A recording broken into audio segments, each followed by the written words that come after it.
m'approche de toi, Seigneur. Merci pour ta grâce.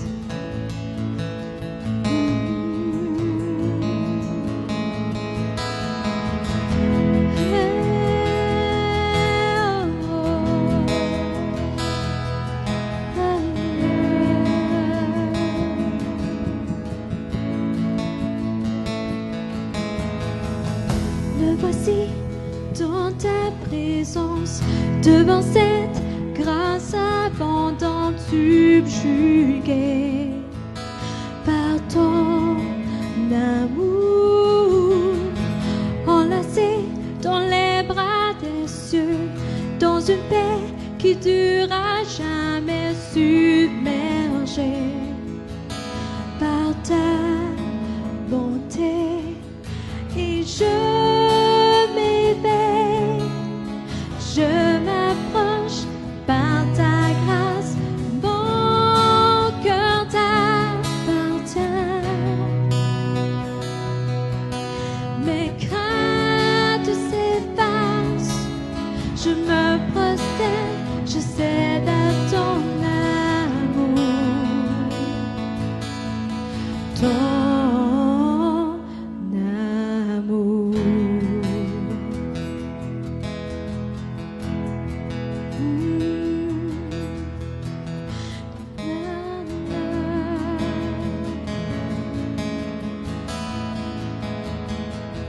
Quand je sombre, tu me poursuis, tu lèves ma tête pour voir ta gloire, oh Dieu, tu es si merveilleux. En toi je trouve un refuge, captivé par la splendeur de ta face, mon lieu secret. Et je m'éveille, je m'approche par ta grâce, mon cœur t'appartient. Mes craintes s'effacent ensemble, mes craintes s'effacent, je me prosterne, je cède à ton amour. Ton amour. Oh oui, ton amour, oh Dieu, ton grand amour inonde tout mon être. C'est toi que je recherche, oui, tu es tout pour moi. Jésus-Christ, tu es mon seul désir. Seigneur, entends mon cri, te connaîtra jamais. Et je m'éveille, je m'approche par ta grâce, mon cœur t'appartient.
Alléluia.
Il vit pour toujours, il règne avec puissance. La terre se prosterne devant lui, car il est exalté. Adorons Yahweh, Yahweh. Ensemble, adorons-le. Pour toujours, Yahweh, Yahweh.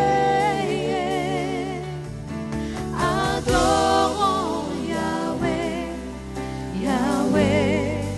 Oh. Pour toujours, Yahweh, Yahweh.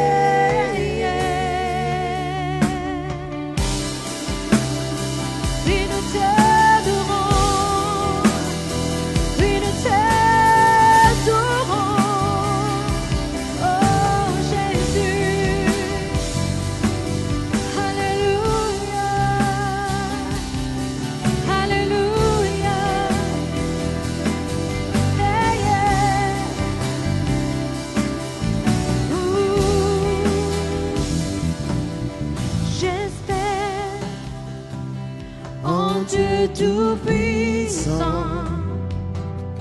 son amour pour nous est si grand. Élevons le nom du Très-Haut. Ensemble, rendons-lui honneur. Chantons-le. Adorons Yahweh, Yahweh. Oh, il est digne de toute louange. Pour toujours, Yahweh, Yahweh. Oui, adorons, adorons Yahweh, Yahweh. Alléluia. Pour toujours, Yahweh, Yahweh. Adorons, adorons Yahweh, Yahweh. Pour toujours, Yahweh, Yahweh.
Merci Seigneur de ta présence au milieu de nous ce soir. Merci de ton amour pour chacun de nous. Levez les mains. Seigneur, on te remercie et on reçoit ce soir tout ce dont tu as pour chacun de nous. Merci de ton amour, de ta paix, de ta joie. Merci de la guérison, de la délivrance. Merci Seigneur Dieu, nous vivons pour toi. Ta parole vit en nous et nous vivons pour ta parole. Merci Seigneur Dieu. Merci que tu fais de nous des disciples de ton amour.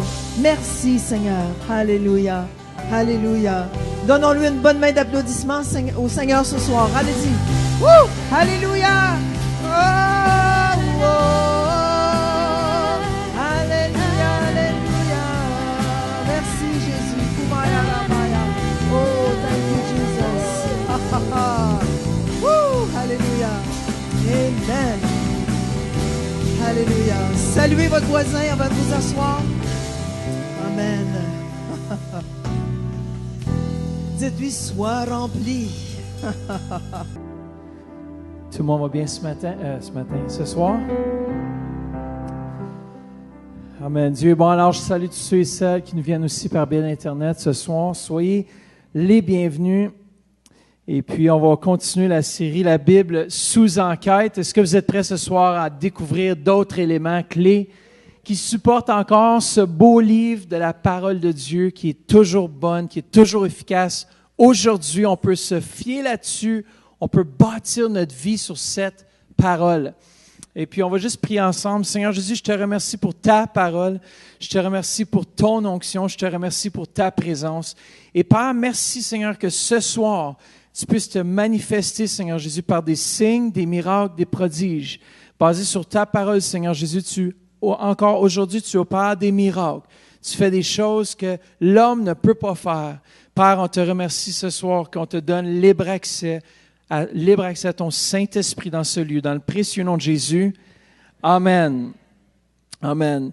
Je suis en train de lire plusieurs éléments. On entend dans les nouvelles aujourd'hui comment est-ce que les standards dans notre société s'abaissent de plus en plus par rapport aux standards de la parole de Dieu. Et puis, je lisais aujourd'hui, Vanessa me faisait lire un article aujourd'hui des certaines lois. On n'est pas tout à fait sûr, mais des lois qui sortent. Puis ça ne m'étonnerait pas, tu sais, que c'est une loi par rapport aux droits de l'enfant qui est encore dans sa maison, sous ses parents au Canada, qui viendrait juste de passer. Alors, je ne sais pas encore si c'est exact, mais tout ce que j'ai à dire, c'est que les standards, s'ils ne sont pas basés sur la parole de Dieu, les standards sont rabaissés davantage. C'est pour ça qu'il faut, nous, en tant qu'enfants de Dieu, établir un standard et puis de le demeurer, ce standard-là devrait demeurer éternellement dans nos vies. Amen. Tournez avec moi dans 2 Timothée au verset 15. 2 Timothée chapitre 3, versets 15 à 17.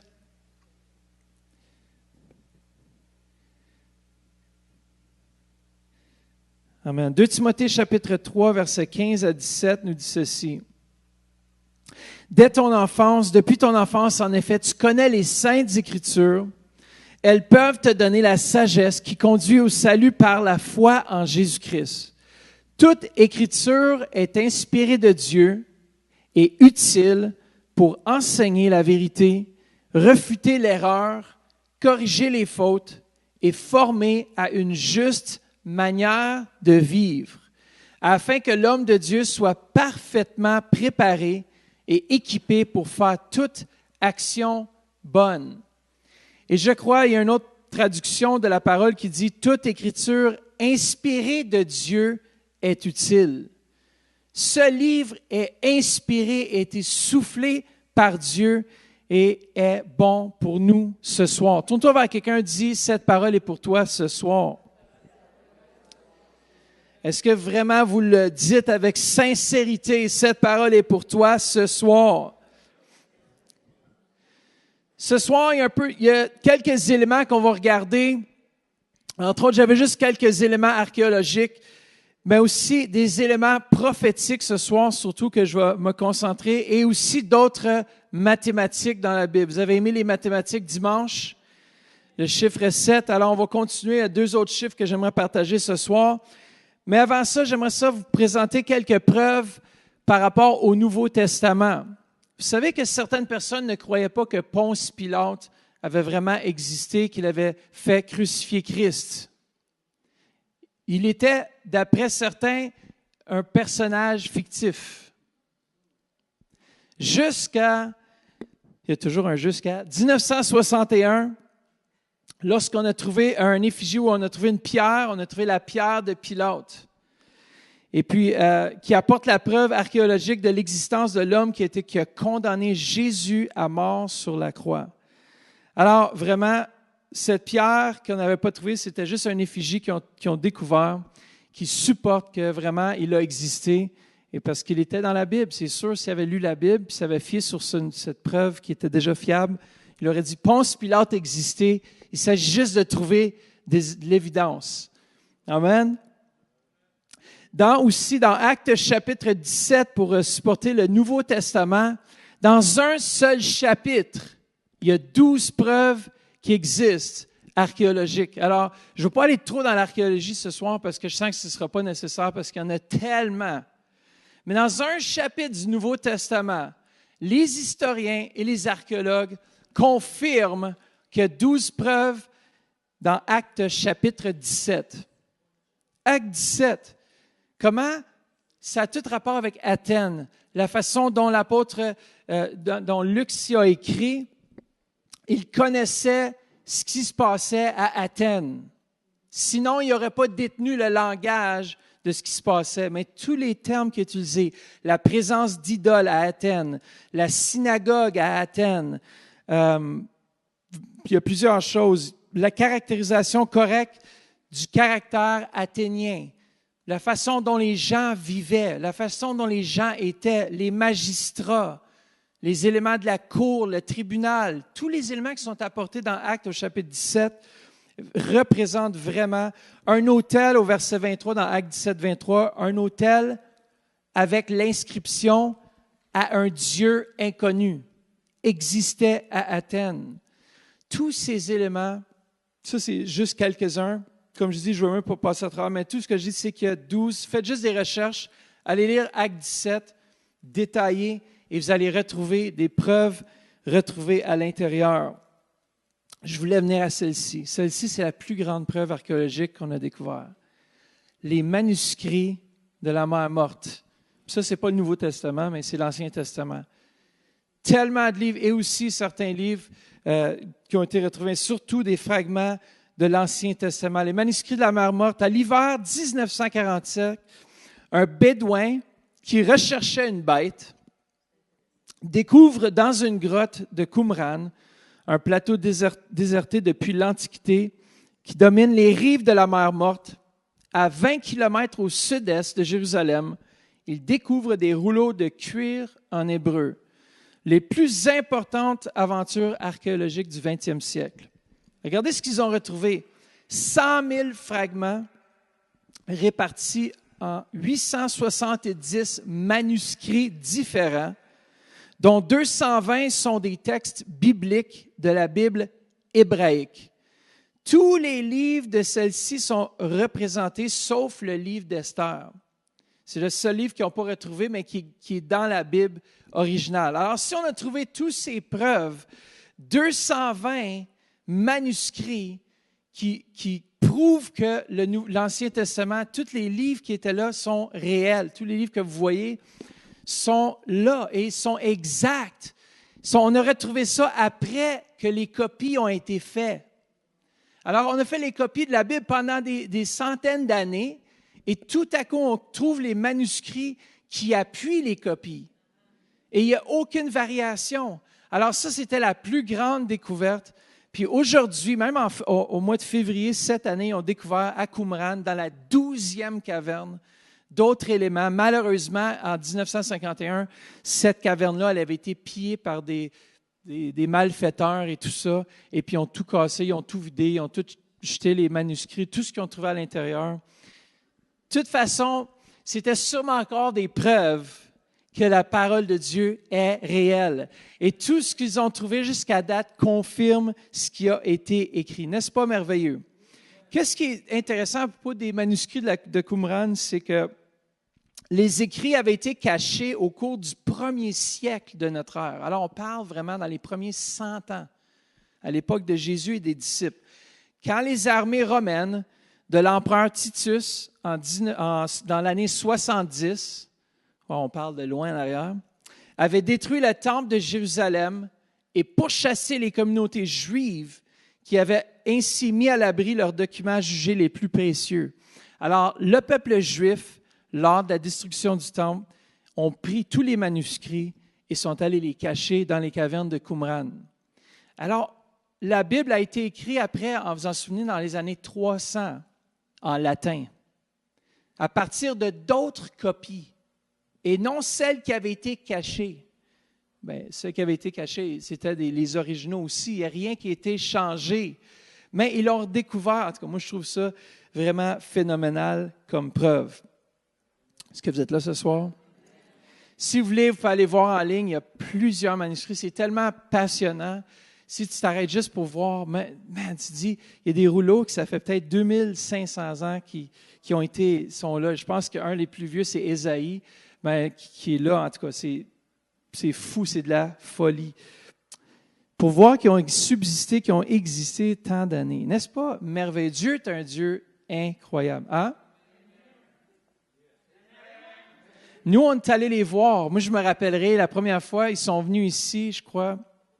Les manuscrits de la Mer Morte sont venus ici à Gatineau, au musée de la... Moi, j'étais allé, je me rappelle qu'Iliane était tout petit. Puis moi, tu sais, je suis passionné de l'histoire, puis je suis passionné des éléments comme ça. Puis il y avait un morceau du royaume de David, du château de David, ou qui restait, qui avait découvert, qui était là. Puis moi, je voulais lire tous les écriteaux de A à Z. Puis là, Kylian fait « Jamais fait des folies. » Puis là, je suis comme « Non, il n'est pas en train de crier puis pleurer. » Là, je dis « Allez-y, allez prendre un café, quelque chose. Moi, il faut que je reste ici. C'est trop précieux, ces éléments-là. » Et puis, je me rappellerai toujours les rouleaux d'Ésaïe de Qumran qui ont été découverts. Il y a 2 gardes avec des M16 qui étaient là, whatever, avec des mitraillettes qui gardaient aux choses de Gatineau, chaque côté. Puis, je me rappellerai, la lumière, elle ouvrait, puis elle se fermait. C'était vite, là, tu avais juste... Puis, il ne te laissait pas là longtemps, là, tu ne peux pas prendre de photos. Il dit, vous passez vite, puis si tu restais trop longtemps, il vous le disait de sortir. Là, j'ai dit, il faut que je les revoie encore. Je suis descendu à Toronto voir les manuscrits de la Mer Morte quand ils sont venus à Toronto. Encore une autre fois, parce qu'il y avait d'autres manuscrits. Il y avait les psaumes, il y avait toutes sortes d'autres choses. Je me dis, tu t'imagines qu'il y a des hommes, des prophètes, en tout cas, qui ont écrit ces choses-là, qui les ont notées. La présence même de Dieu, là, on dirait que je voulais les retirer des rouleaux. Je mettais ma main sur les choses. Je me dis, il est si vivant. Parce que qu'est-ce que Dieu a révélé à ces hommes-là? Il a été transmis de génération en génération. Et ça demeure la même chose. Aujourd'hui, on l'a, cette parole, elle est vivante, elle est efficace et je l'aime. Je ne sais pas pour de vous, mais je pense qu'il y a une passion qui se développe pour la parole. Puis je veux vous encourager, ce n'est pas juste des enseignements pour vous remplir la tête d'informations. C'est des renseignements afin qu'on puisse être nourri, puis qu'on puisse avoir une soif qui se développe pour la parole de Dieu. Parce que si on ne se nourrit pas de la parole de Dieu, si chaque matin on ne médite pas, si on prend un verset, prenez un verset s'il faut. Commencez avec un verset, mais commençons quelque part. Amen. Alors les preuves prophétiques, ça je crois que c'est le sujet le plus important parce qu'il n'y a aucun autre livre dans l'histoire qui détient des prophètes, des choses qui ont été dites avant que les choses se sont produites et qui ont été exactes. Il n'y a aucun autre livre sur la face de la terre, il n'y a aucun autre Dieu sur la face de la terre qui est capable, et je les mets au défi dans la région d'Ottawa-Gatineau, amenez-moi un livre, une prophétie qui a été déclarée de façon prophétique qui s'est produite. Vous n'en trouverez pas une. S'il y a des choses qui ont fait assemblant, c'est qu'ils ont volé les prophéties bibliques puis ils ont mis des paroles, leurs propres paroles. Mais je peux vous garantir, aucune prophétie n'est arrivée si ce n'est Dieu qui connaît seul l'avenir des hommes et lui seul qui peut détenir la clé de ces choses. Alors, dans 2 Pierre 1, 21, ça nous dit ceci. « Car ce n'est pas par une volonté d'homme qu'une prophétie a jamais été apportée, mais c'est poussé par le Saint-Esprit que des hommes saints ont parlé de la part de Dieu. Vous savez que plus d'un quart de la Bible était prophétique au moment de son écriture. Un quart de la Bible était prophétique. Je vais vous mentionner quelques prophéties qui ont été accomplies. Vous savez que il y a environ 2000 prophéties bibliques qui ont été accomplies jusqu'à présent. 2000. Sur 2000 prophéties, je vais vous en donner quelques-unes, OK? Parce que sinon, on serait ici toute la nuit. La Bible dit que vraiment... Attends, je vais vous dire, prophétie accomplie. La fermeture, puis je vais vous donner ici aussi une probabilité que la chose se produise si on l'avait déclarée comme telle. Si je vous disais aujourd'hui, Ottawa, dans des années à venir, il n'y aura plus personne. Ottawa va être une ville vide, désertique. Il n'y aura plus une personne ici. Et puis là, vous dites, OK. Et puis que j'écrivais ça sur un papier, je scellais l'enveloppe et puis je la mettais à la banque TD, à la Banque Royale, puis je mettais ça dans un coffre-fort, bien serré en quelque part. 2000 ans plus tard, là, la ville commence à se vider. Les gens commencent à partir tranquillement. Un autre 1000 ans, 3000 ans plus tard, après que j'ai écrit ces choses-là, la ville n'est plus, tout est parti, plus rien, plus personne, c'est un désert. Il y a des gens qui viennent creuser et découvrent ma parole prophétique. C'est comme ça qu'ils ont trouvé, c'est comme ça que les Écritures ont été écrites. C'est ça, les prophéties, c'est incroyable. Ils ont découvert des choses 3000 ans après. Un exemple, la fermeture de la porte dorée. En Israël, vous vous en souvenez, cette grande porte, fameuse porte que Mario parle tout le temps, il y avait une probabilité de 1 sur 1000. Ça, c'est un scientifique qui a fait ça, il s'appelle M. Stone, Peter Stone. Il a fait des probabilités scientifiques par rapport à ces probabilités-là. Alors, 1 sur 1000 était la chance que ça a été prophétisé, et puis il y avait une chance sur 1000 que ça arrive au hasard. Okay? La chute de la ville de Pétra, ça a été prophétisé avant que ça arrive. Il y avait une chance sur 10 que ça arrive. La ruine d'Édom, il y avait une chance sur 50 que ça l'arrive, les Édomites. Puis il y avait une chance sur 100, parce qu'ils ont prophétisé sa ruine perpétuelle, c'est-à-dire que sa ruine serait continue, il n'y aurait plus jamais rien qui serait reconstruit là. La chute de Babylone, le plus grand empire qui existait sur la planète avant l'empire des Grecs, c'est sûr, d'Alexandre le Grand, lorsqu'il a envahi tout, c'était les Babyloniens. Une chance sur 10. L'empire babylonien était tellement incroyable. Ça, c'est les portes dorées. Si tu veux juste continuer au prochain. Ça, c'est Édom. Petra. Là, ça, c'est Édom, la ville juste au-dessus. C'est proche dans la même région. Puis après ça, Babylone. Babylone était tellement gros, je crois que c'était 27 ou 23 kilomètres carrés. C'était tellement une grosse ville. À l'époque, le prophète Jérémie pourrait prophétiser que c'était pour un jour être une ville complètement détruite, à terre, finie. C'était comme dire, les États-Unis, un jour, ça va être complètement abouti, avec le Canada aussi, ça va être juste de la poussière. C'était un peu l'équivalent de dire que l'Empire babylonien, c'était le plus grand empire. Alors, il y avait une chance sur 10. Sa dépopulation pour toujours, une chance sur 100. On continue sur d'autres éléments. La destruction de Tyr par Nabuchodonosor. Vous vous souvenez, la petite ville, le petit île de Tyr, c'est un endroit, Salomon avait acheté beaucoup de bois lors de la construction de son temple. Le temple de Jérusalem, il a fait affaire avec Tyr. Tyr, c'était il y avait beaucoup de marchands qui étaient là. Alors, il y avait une chance sur 2 que Nabuchodonosor attaque Tyr. Attaque de plusieurs nations contre Tyr, une chance sur 5. L'étendue des ruines de Tyr dans la mer, une chance sur 10. Le site sur lequel Tyr fut bâti devient comme un roc dénudé. C'est toutes des prophéties que je vous donne qui se sont produites. 1 sur 2000. En tout cas, tout ça pour vous dire, pour se donner une petite idée, la probabilité pour que ces 12 événements soient dus au hasard, c'est une chance sur 2 milliards de milliards. Juste ces prophéties-là que je vous ai mentionnées, il y en a 12 que j'ai mentionnées sur 2000. Ça, c'est la chance que ça se produise si quelqu'un était pour prédire quelque chose de pareil. C'était fait scientifiquement par rapport aux probabilités que ça se produise. Puis ils ont été vraiment fair avec certaines des probabilités. Ils ont donné moins de chance. Fait que c'est incroyable.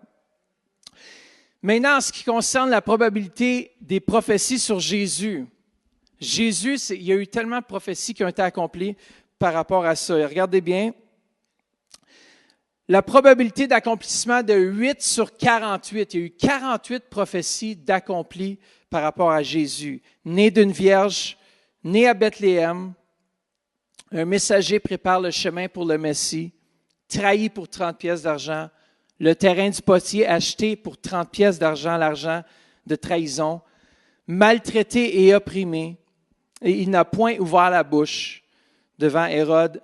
Ils ont percé ses mains et ses pieds, avait été prophétisé. Jésus entre sur le dos d'une âne à Jérusalem. Si Jésus était seulement un simple homme, seulement un prophète, comment est-ce qu'il aurait pu réaliser toutes ces choses-là? Sa naissance d'une vierge. Comment est-ce qu'il aurait pu prophétiser ça? Il n'était même pas là encore. Il était là, mais il n'était pas là sur terre. Sa résurrection d'entre les morts. Comment tu peux prédire ta résurrection d'entre les morts à moins que tu sois Dieu? Vous savez quoi? Jésus a dit dans Jean 5, 39, « Les Écritures rendent témoignage de moi. » Les Écritures rendent témoignage de Jésus. Alors, voici, c'est lui, le cher Peter Stone. Alors, les probabilités mathématiques sur l'accomplissement des prophéties par Jésus. J'aimerais ça juste vous lire ça. Peter Stoner dit que, en se servant de la science moderne des probabilités en rapport avec ces 8 prophéties, on trouve que la possibilité que n'importe quel homme ait pu accomplir toutes les 8 prophéties est de 1 sur 10 à la 17e puissance, je pense, c'est ce que ça veut dire. Alors, je ne vais même pas essayer de mentionner le chiffre. Pour que nous puissions comprendre cette probabilité, Peter Stone la simplifie en supposant que nous prenions 10 à la 17e puissance, pièces de 2 euros, c'est juste des pièces d'argent, et nous les déposons sur toute la superficie de l'État du Texas. Ces pièces en argent couvriraient le Texas avec une profondeur de 2 pieds. OK? C'est pas fini. Maintenant, imaginons que nous marquerions une de ces pièces et que mélangions le tout. Ensuite, nous enverrions un homme, les yeux bandés, pour trouver la pièce marquée. Quelle est la possibilité que cet homme puisse choisir la bonne pièce?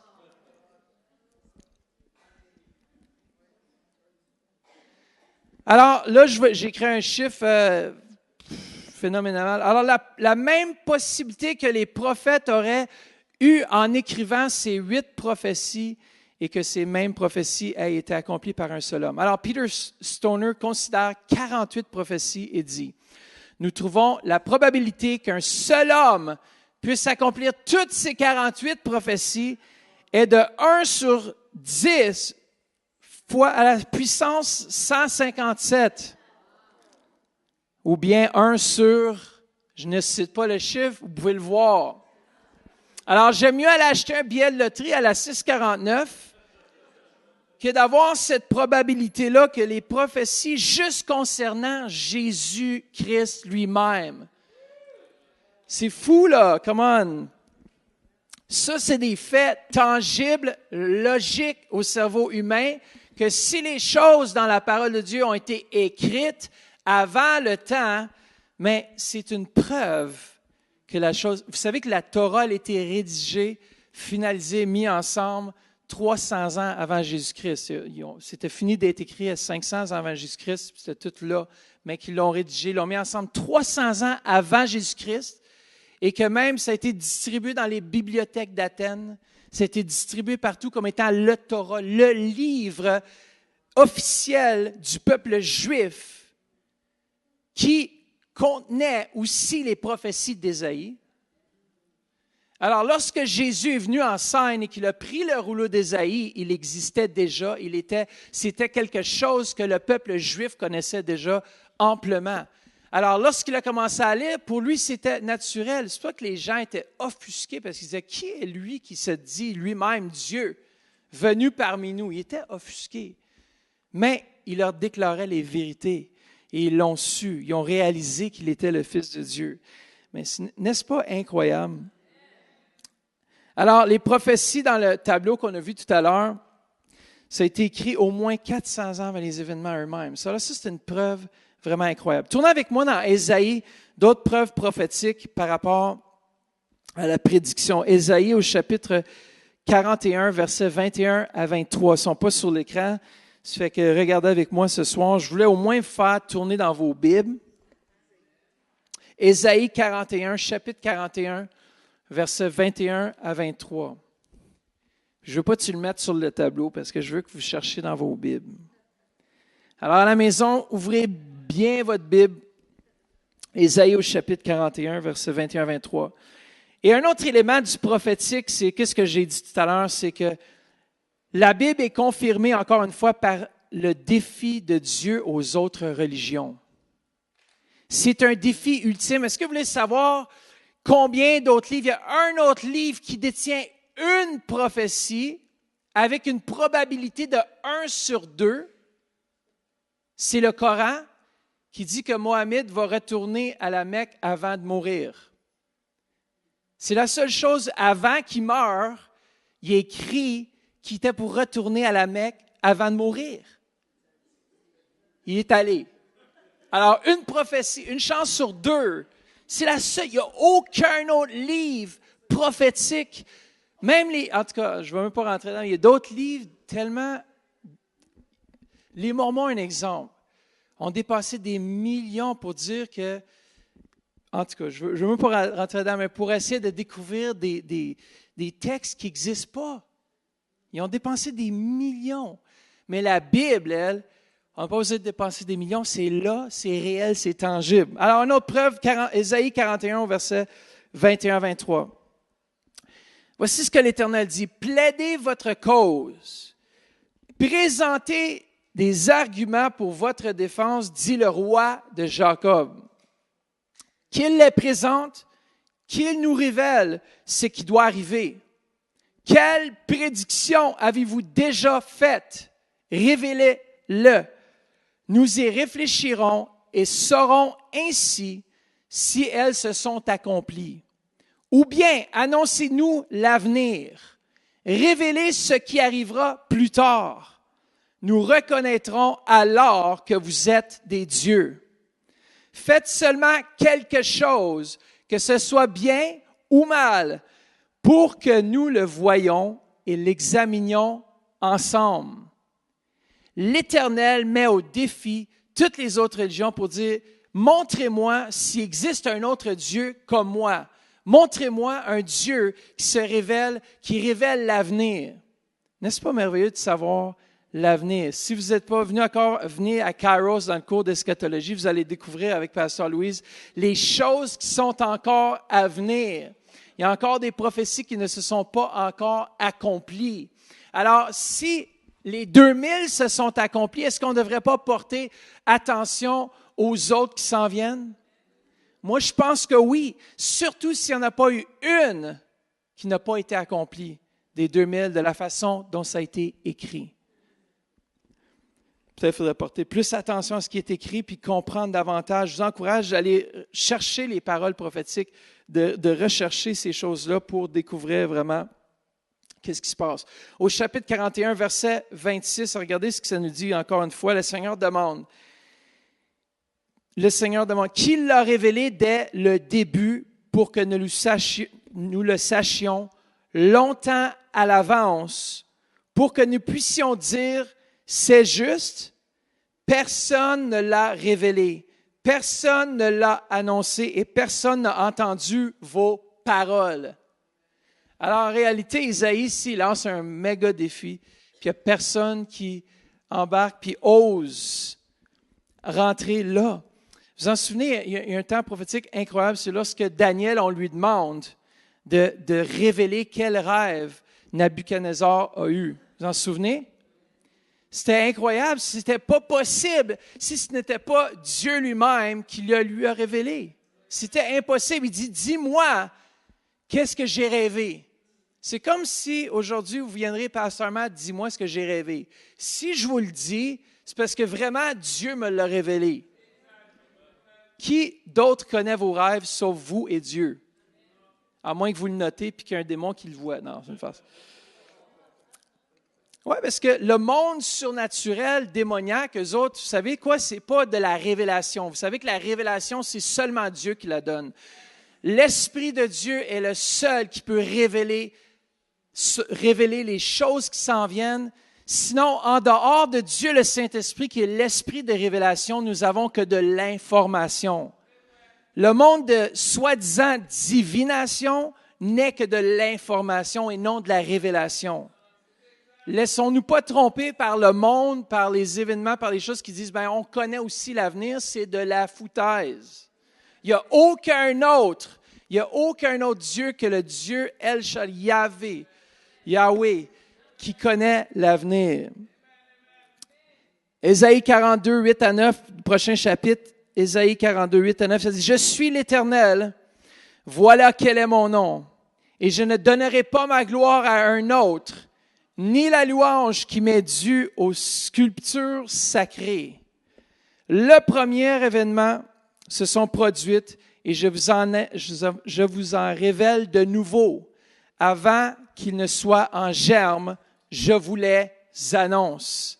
L'Éternel aime annoncer les choses afin de prouver qu'il est Dieu. C'est-tu merveilleux, ça, d'avoir un Dieu qui connaît l'avenir? C'est-à-dire qu'on peut relaxer, mesdames, messieurs, on peut relaxer ce soir et savoir qu'il est Dieu et que tout va bien. J'aime le prophète qui dit « tout va bien » quand tout va mal dans le naturel. Le prophète dit « tout va bien ». Je vais vous révéler quelque chose. Ce matin, j'étais en prière avec l'équipe en haut ici, puis c'est venu fort, fort sur mon cœur. Comme quoi qu'on va devenir une voix dans la région de Ottawa, Gatineau et dans les environs pour rétablir un standard biblique. Le Seigneur m'a vraiment parlé puis dit qu'il était pour nous utiliser comme Église, comme corps, pour vraiment rétablir ce standard perdu dans notre région, perdu dans notre société. On se laisse manipuler, on se laisse diriger par nos sens. Ce qui va bien, ce qu'on ressent qui est bien, on le fait. Non. Si c'est contre le standard de la Bible, c'est contre Dieu lui-même. Et à chaque fois qu'un peuple se détourne de la voie de Dieu, il s'en va dans l'erreur et l'erreur amène la malédiction et la malédiction amène la mort. Et je te dis, il y a quelque chose ce matin, il y avait un feu prophétique qui est descendu sur moi, que Dieu va me parler, puis il va parler aussi à cette nation et aux grands de cette nation, afin que le Canada ne se laisse pas prendre par ce vent de ces doctrines de démons, de malédictions qui vont tomber sur nos pays si on ne se réveille pas. Si le Canada ne se réveille pas, si les États-Unis ne se réveillent pas, il y en a beaucoup qui plaignent Donald Trump, tout ça, mais je pense que c'est un peu des seuls, même sa voix n'est pas toujours la meilleure, c'est le seul qui ose dire des vérités. Mais nous, en tant qu'enfants de Dieu, on doit commencer à se lever puis dire les vérités. On doit commencer à se lever puis dire, ça ne va pas ça. On refuse d'accepter ça. Tu ne vas pas nous passer une loi sur notre dos. C'est nous qui doit, comme peuple, décider si oui ou non. Nous, en tant qu'enfants de Dieu, on a besoin de se lever parce qu'on est quand même une grande majorité d'enfants de Dieu au Canada. Il y a quand même beaucoup d'enfants de Dieu. Il faut se tenir par la main et dire non, on va se tenir, nous, pour cette parole. Cette parole, elle est vraie. Cette parole, c'est celle qui apporte la bénédiction dans nos foyers. Sans elle, c'est la malédiction. Vraiment, c'est incroyable, c'est important. Peuple de Dieu, on doit se réveiller à ça, sérieusement. Nous, en tant qu'enfants de Dieu, on ne doit pas s'écarter de cette Bible. On ne doit pas écarter nos regards de ça. Chaque fois qu'on garde nos regards sur la parole, on devient en vie. Le moment qu'on s'enlève nos regards sur cette parole et de Dieu Saint-Esprit, c'est le début de la mort spirituelle. Je ne veux pas avoir une église de morts ambulants. Je veux des enfants de Dieu. Tu vois, il y a des enfants de Dieu, c'est comme ils sont sur un intraveineuse spirituelle. Il rentre à l'église. Pasteur, ça va pas. Oui, mais est-ce que tu prends un temps pour méditer sa parole? Est-ce que tu prends un temps pour juste t'abandonner à Dieu? Est-ce que tu prends un temps juste pour, même un verset par jour, le méditer? C'est la vie. Si je disais, vous ne mangerez pas, puis c'est peut-être qu'il y en a qui n'ont même pas lu leur Bible, pas prié pendant un mois, puis se demandent qu'est-ce qui ne va pas dans leur vie. Mais je vous le dis, c'est comme si vous arrêtiez de manger pour un mois puis de boire. Faites-le. Faites l'expérience. Vous allez être très faible. Amen. Je veux vous encourager ce soir, soit à la maison aussi. Soyez encouragés. Je vais terminer par les mathématiques. Combien de vous aimez les mathématiques? Juste quelques éléments importants. Je vous ai dit que j'étais pour vous apporter le premier passage du Nouveau Testament. Matthieu 1 au verset 1. Jamais on penserait que dans ce premier passage, on peut découvrir des choses prophétiques, mais voilà, avec une généalogie, vous savez que c'est important une généalogie, ça prouve les choses. Qui était qui? Où? Quand? Comment? Il y a beaucoup de livres qui n'en ont pas. Alors c'est tellement un beau passage, tellement rempli d'onction. Généalogie de Jésus-Christ, fils de David, fils d'Abraham. Abraham engendra Isaac, Isaac engendra Jacob, Jacob engendra Judas et ses frères. Point. Beau passage rempli de la présence de Dieu. Je le sais, vous avez été rempli par ça. Qu'est-ce qui est plus incroyable pour ce passage? C'est que ce passage se compose de 49 mots. Vous vous rappelez les fameux 7 dimanches? Se compose de 49 mots différents, soit 7 fois 7. Dont 28, 4 fois 7, commencent par une voyelle et les 21 autres par une consonne, 3 fois 7. Il y a 7 mots qui se terminent par une voyelle et 42 par une consonne. Alors, 42, c'est soit 6 fois 7. Ces mots comportent 266 lettres, 38 fois 7, dont 140 sont des voyelles, 20 fois 7, et 126 des consonnes. Sur ces 49 mots, je pense que vous pouvez tout lire, si vous pouvez le lire, c'est tout divisé par 7.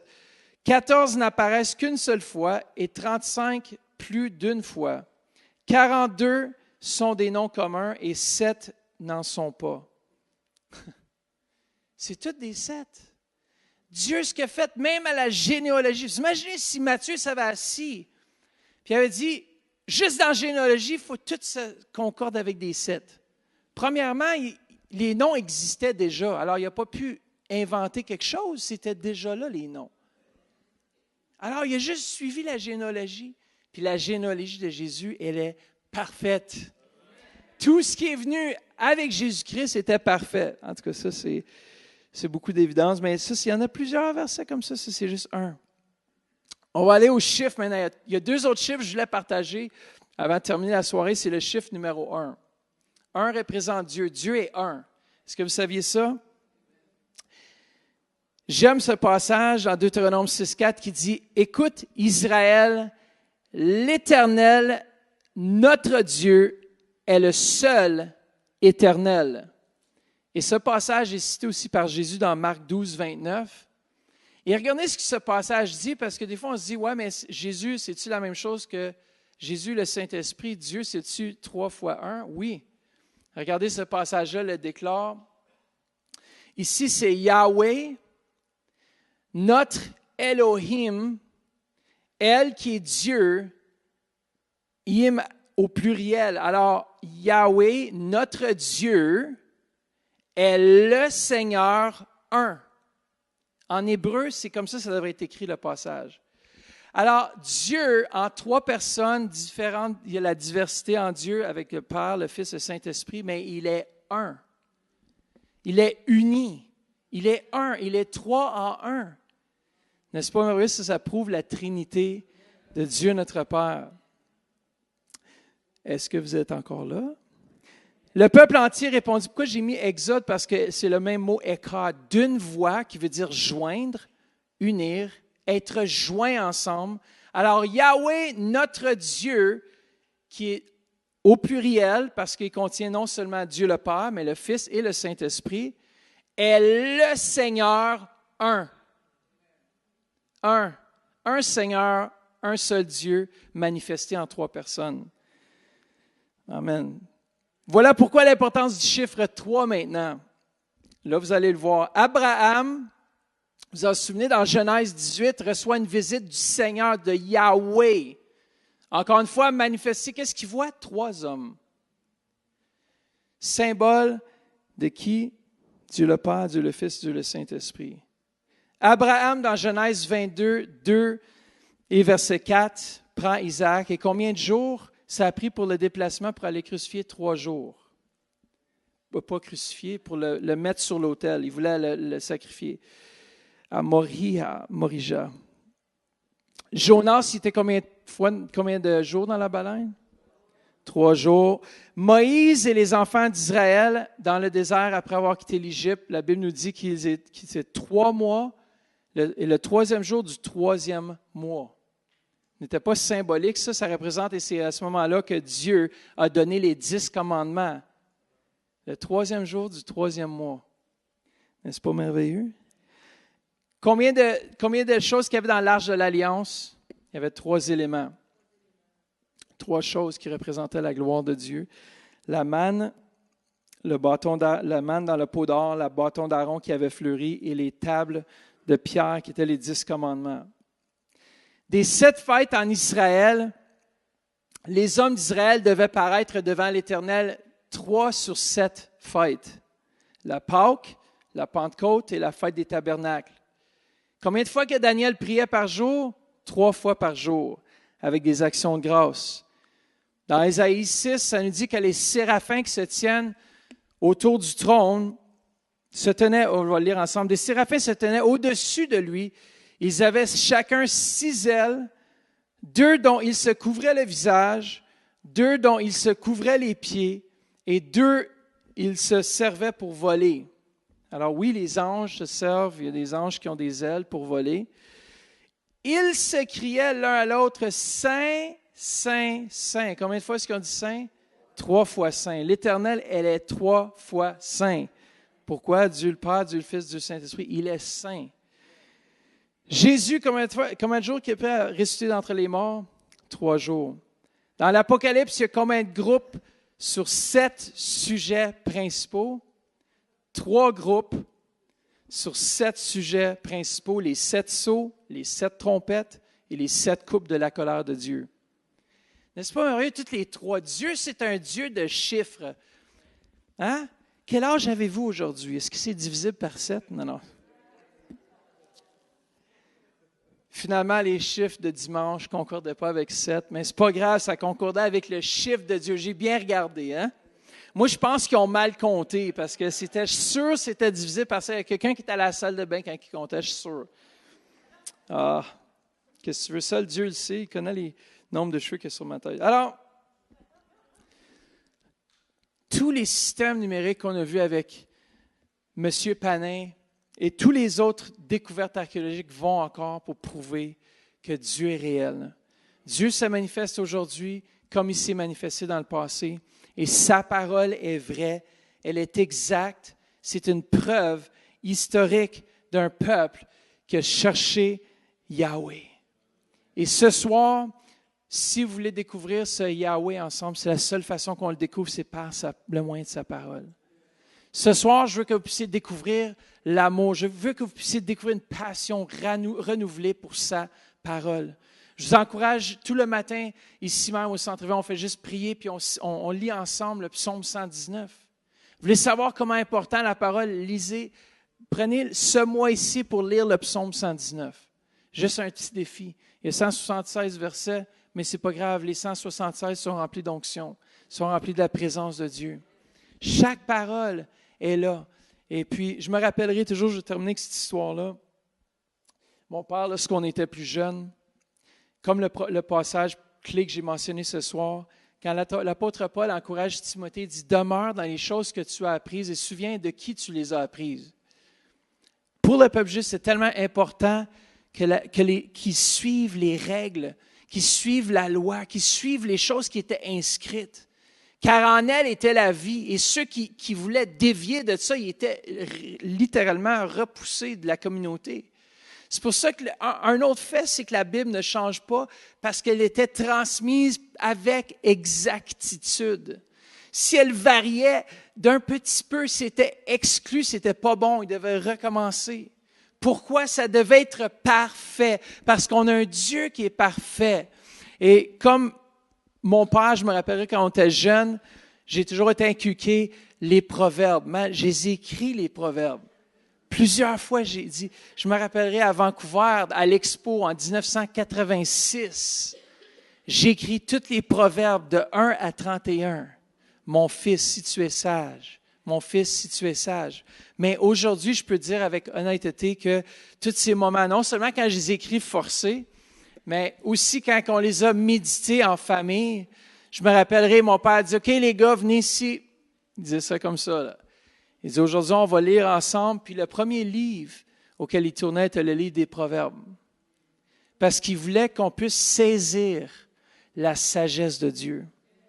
Et aujourd'hui, je veux que, comme Église, qu'on devienne sage, qu'on puisse aller creuser dans les richesses incompréhensibles des fois, mais qui sont là, des richesses que Dieu nous révèle.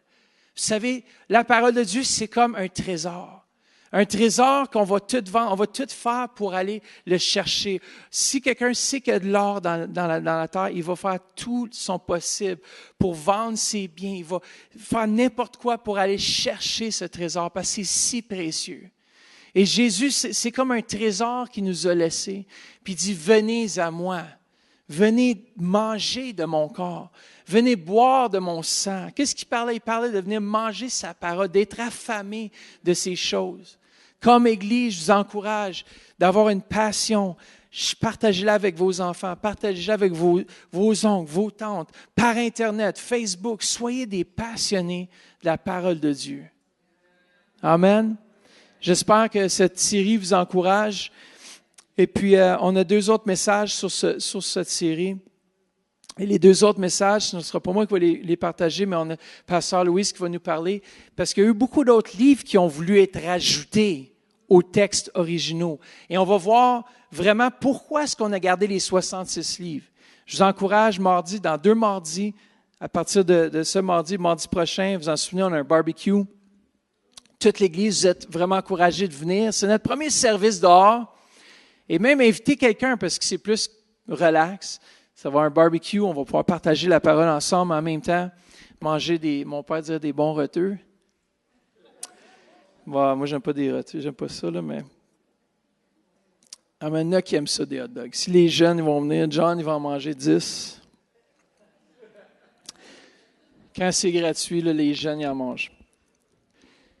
Amen. Merci, Seigneur Jésus, pour ta parole. Seigneur, on te remercie pour ce que tu fais. On te remercie, Seigneur Jésus, parce que tu touches tous ceux et celles qui viennent maintenant par Internet. Tu les touches non seulement à cause des belles paroles, mais tu les touches à cause de tes paroles, Seigneur. Tes paroles sont vie. Tes paroles sont la santé. Père, on te remercie que nous devenons une Église qui a faim et soif de toi, Seigneur Jésus. Père, je déclare, Seigneur, sur cette Église, un feu comme jamais, Seigneur Jésus. Père, faites juste vous lever ensemble, puis on va juste déclarer sur vous un feu puis un amour pour sa parole de plus en plus. Si on peut juste faire le dernier chant que vous avez fait. Adorons Yahweh, c'est ça le dernier ou il y avait un autre après, non? C'est le dernier, oui. On va juste refaire ce chant ensemble, puis vraiment, notre Dieu est un. Notre Dieu, il est ici dans ce lieu. Des fois, on oublie que sa parole dit quand vous êtes ici, quand vous êtes assemblés, il dit qu'il est au milieu de nous. Et ce soir, on ne va pas oublier cette promesse qu'il est ici. Et seul lui peut faire la différence dans nos vies. Père, merci que je m'ai fié. J'ai basé ma vie sur ta parole, Seigneur Jésus. Père, tu es le seul fondement solide qui demeure dans ces temps difficiles, Seigneur Jésus, dans ces temps, Seigneur, de la fin, Seigneur. Père, on ne veut pas dévier, Seigneur Jésus, de ta parole, Seigneur. Père, donne-nous ta sagesse, donne-nous ton discernement comme Église, comme peuple, comme individu, Seigneur Jésus, d'avoir une passion et un amour pour ta parole, Seigneur. Père, seul toi peux créer en nous, par ton Saint-Esprit, ce désir de connaître plus. Si vous avez soif ce soir, je vais vous donner quelques instants juste pour goûter à sa présence. S'il y en a qui ont soif, vous pouvez juste vous avancer devant. On va juste chanter ce chant. Amen. Amen. Yes, Jesus. Allez, on peut le jouer ensemble. Alléluia, Jesus.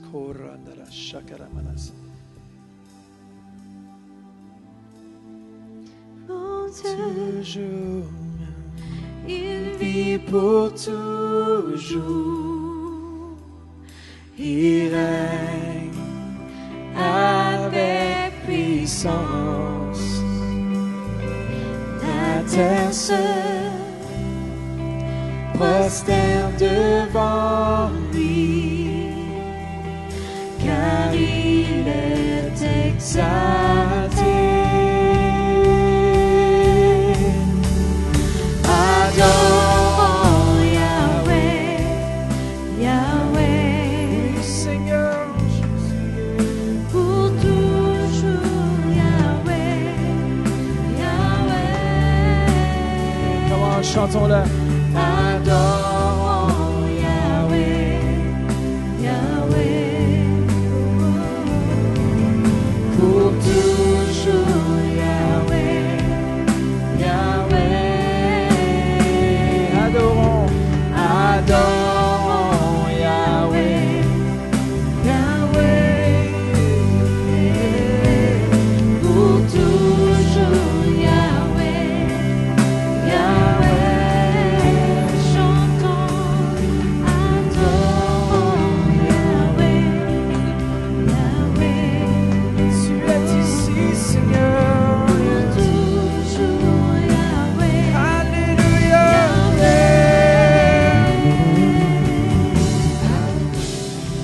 Amen. Merci, Seigneur Jésus. S'il y en a ici qui veulent avoir plus soif de sa parole, avancez-vous devant, on va prier avec vous. Si vous avez soif, peut-être qu'on va juste, avancez-vous, puis on va juste prier une prière, parce que ça se peut même que ce soit des leaders qui ont juste soif pour plus. Moi, je désire plus de lui. Je suis pas satisfait, je suis satisfait de mon insatisfaction des choses de Dieu. Vous savez, il y a tellement de richesse, il y a tellement de profondeur, il y a tellement plus qu'on peut aller chercher. Chacun d'entre nous. Donc, si vous avez soif ce soir, avancez-vous.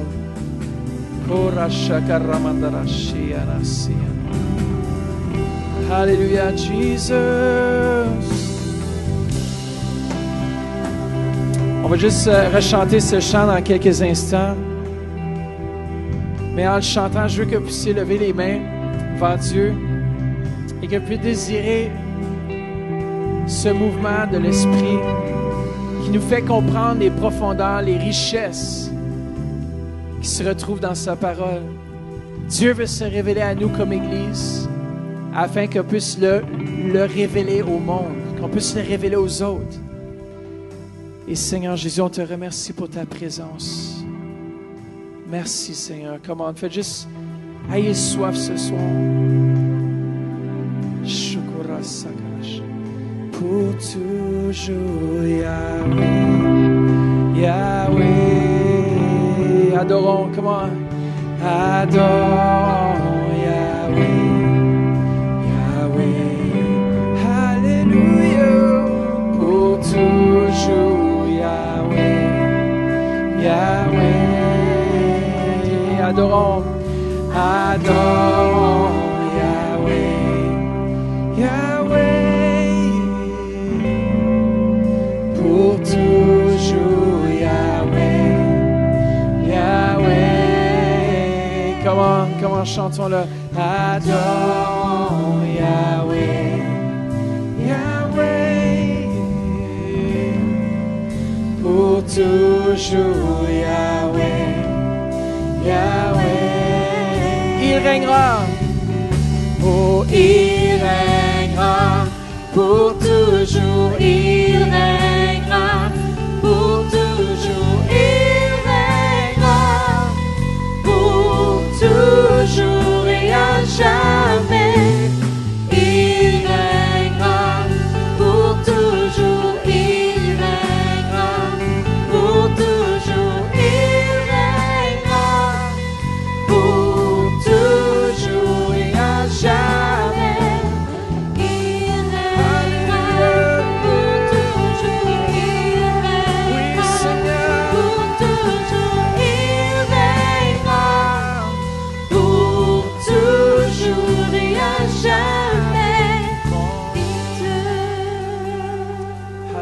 Jesus. Korandarashi. Faites juste lever vos mains si vous êtes devant. Et recevez maintenant. Souffle, Saint-Esprit. Père, on a besoin de toi maintenant. Souffle dans chaque vie. Père, un souffle nouveau. Je déclare un souffle nouveau. Recevez. Il y en a qui vont recevoir, vont sentir leur corps être fortifié. Il y en a qui ont été découragés. Il y en a qui vivent du découragement. Recevez l'encouragement de Dieu Saint-Esprit maintenant. Recevez une force surnaturelle. Shokoro sakaramandara shakaramandara shikeres. Recevez, recevez. Yes. Shokoro darababara shikeres. C'est ça, recevez. Merci Seigneur Jésus. Come on, yes. Kora shakara. Sa présence est là. Comment c'est ça? Il règnera pour toujours, yeah. Comment désirer un feu? Souffle! Feu de Dieu. Un amour pour ta parole, Seigneur, comme jamais, Seigneur. Nouvelle dimension. Nouvelle dimension. Shokoro, recevez par la foi. Nouvelle dimension. Nouvelle dimension, nouvel amour. Korandarasha, l'intimité. Shokoro sakaramandarashaya. Korashala babarandara, shekiramandara sayandarashaya. Korashikire, nouvelle intimité avec toi, Père. Yes.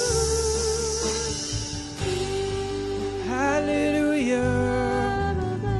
Oh, oh, oh.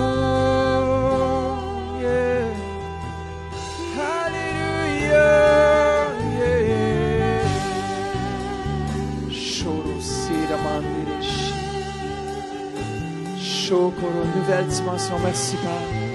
Que tu souffles, Seigneur Jésus. Yes, merci, Seigneur. Tu apportes dans des nouvelles, nouveau pâturage, Seigneur. Merci, Père. Tu vas manger quelque chose de frais, de manne fraîche.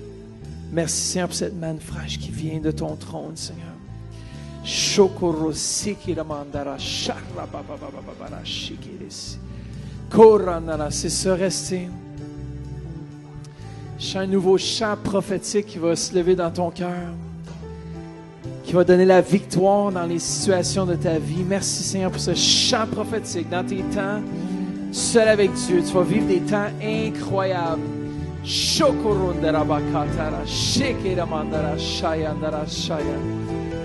Alléluia, Jésus.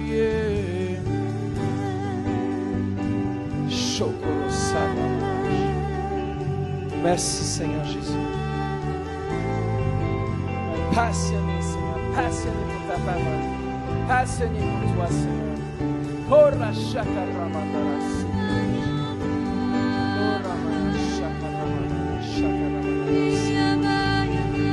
Shora sarababara shekiramanas. Feu de Dieu. Yes, merci Seigneur. Nouvelle dimension.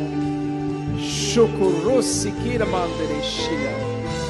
Parandare biri andara shaya. Personne n'est comme toi, Seigneur. Alléluia, Jesus. Alléluia, Jesus. Faites juste vous tourner vers quelqu'un. Si vous êtes devant, tournez-vous vers quelqu'un. Faites juste commencer à prier pour eux. Commencez à intercéder. Commencez à déclarer des bénédictions sur leur vie. Comment faites juste déclarer des choses qui viennent de Dieu. Faites juste leur dire des paroles. Si c'est une parole qui vient à cœur, dites-la. Shoro sekira mandara shakarama. Merci Seigneur Jésus. Korandara, merci Seigneur.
Mandara, Sharamandara, Shekeresi, Andara, Shaya. Pour toujours il régnera. Pour toujours il régnera. Pour toujours et à jamais. Hallelujah. Il Hallelujah.